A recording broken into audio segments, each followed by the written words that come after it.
ജിഞ്ചറിൻ്റെ preparation എങ്ങനെ ചെയ്യുന്നതെന്ന് നമുക്ക് നോക്കാം കേട്ടോ. പലർക്കും അറിയായിരിക്കും, അറിയാത്തവർക്ക് വേണ്ടിയാണ് ഈ വീഡിയോ.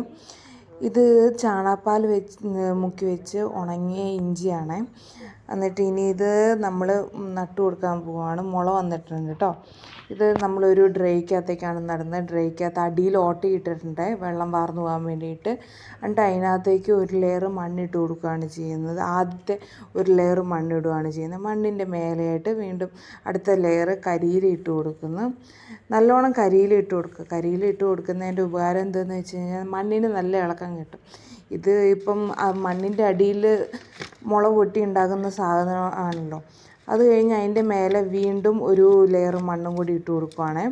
നല്ലോണം ഇതിപ്പം നമ്മൾ പഴയ ചട്ടിയിൽ മണ്ണെല്ലാം കഴിഞ്ഞ പോലെ ഇഞ്ചി നട്ട ചട്ടിയിലെ മണ്ണുകളാട്ടോ യൂസ് ചെയ്യുന്നത്.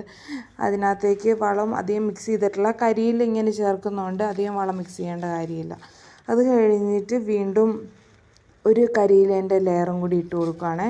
നല്ലോണം കരിയില ഇട്ട് കൊടുക്കുമ്പോൾ എന്താണെന്ന് വെച്ച് കഴിഞ്ഞാൽ മണ്ണിൻ്റെ അതുപോലെ ഇളക്കം നല്ലോണം കൂടും. മണ്ണ് നല്ലോണം ലൂസാണെങ്കിൽ അതിനകത്തേക്ക് വേര് സ്പ്രെഡ് ചെയ്യാനുള്ള സ്പീഡ് കൂടും. അതുകൊണ്ടാണ് നല്ലോണം കരിയില ഇട്ട് കൊടുക്കുക. നമ്മൾ ഈ ഇഞ്ചി നടുന്നതിൻ്റെ ഒപ്പം തന്നെ അതിനകത്തേക്കൊരു ചീനിത്തൈയും കൂടെ നട്ടു കൊടുക്കുകയാണ്. ചീനിത്തൈ എന്നാണ് നമ്മൾ പറയുന്നത്. മുളകിൻ്റെ തൈ നട്ടു കൊടുക്കുകയാണ്. മുളകിൻ്റെ തൈ നട്ടു കൊടുക്കുമ്പോൾ ഈ ഇഞ്ചി വലുതായി വരുന്ന സമയം കൊണ്ട് മുളകിൻ്റെ വിളവെടുപ്പ് കഴിയും. അന്നേരം മുളക് നമുക്ക് കിട്ടുകയും ചെയ്യും. ഇഞ്ചിയായി വരുമ്പോഴത്തേനും ഇഞ്ചിക്കുള്ള സ്പേസ് ആവുകയും ചെയ്യും. മുളകിൻ്റെ തൈ അന്നേരത്തേനും നമ്മൾ പറിച്ച് കളയേ. ആ നേരത്തെ ഇട്ട കരിയിലേൻ്റെ മേലോട്ട് നമ്മൾ വീണ്ടും ഒരു ലെയർ മണ്ണും കൂടി ഇട്ട് കൊടുക്കണം. ഇപ്പം നമ്മൾ ഇട്ട് കൊടുത്ത മണ്ണിനകത്ത് എല്ലുപൊടിയും വേപ്പിൻ പിണ്ണാക്കൊക്കെ മിക്സ് ചെയ്ത മണ്ണാണ് നമ്മൾ ഇട്ട് കൊടുക്കുന്നത്.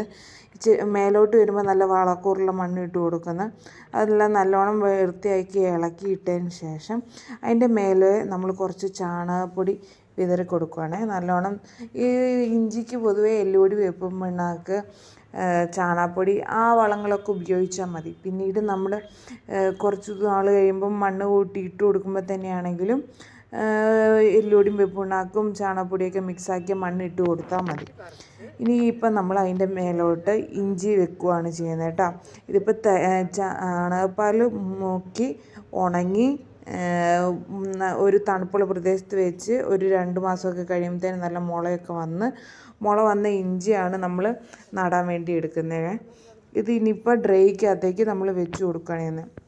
ഇതിപ്പോൾ ഇച്ചിരി വലിപ്പമുള്ള ഡ്രൈ ആയതുകൊണ്ട് ഒരു 4-5 പീസ് 4-5 പീസ് മുള വന്ന ഇഞ്ചി വെച്ച് കൊടുക്കുമ്പോൾ അത് മൊത്തം ആ ഡ്രൈ മൊത്തം സ്പ്രെഡായിട്ട് നമുക്ക് വീട്ടിലോട്ട് ആവശ്യത്തിനുള്ള ഇഞ്ചി നമുക്ക് അതിൽ നിന്ന് ലഭിക്കും.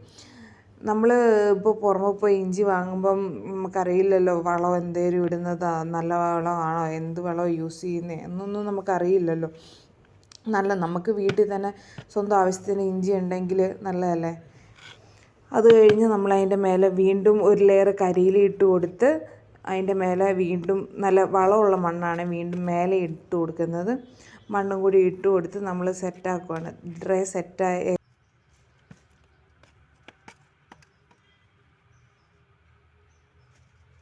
ഇനി ഇതിൻ്റെ ബാക്കിയുള്ള ഗ്രോത്തും എല്ലാം ഞാൻ നെക്സ്റ്റ് വീഡിയോയിലൂടെ അപ്ഡേറ്റ് ചെയ്യാവേ.